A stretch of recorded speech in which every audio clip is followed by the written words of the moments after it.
How to delete monthly account. Hello guys, welcome to today's tutorial. In this video I'll show you how you can delete your monthly account. To delete your monthly account is not difficult. What do you do first? The first thing to do is to go to the application and open it up. Then after launching the application, you'll be brought to the applications page. On this page, the next step is to go to the top left corner of the screen where you can see your profile icon.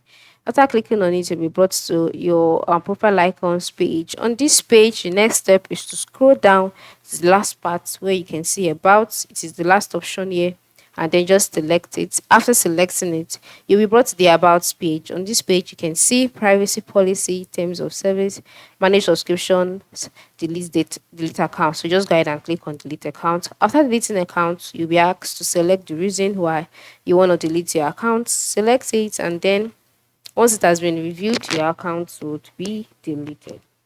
All right, so ensure you think properly before taking this decision, because you might not be able to recover the account anymore. So here is how you can delete your monthly account. Thanks for watching and have a good day.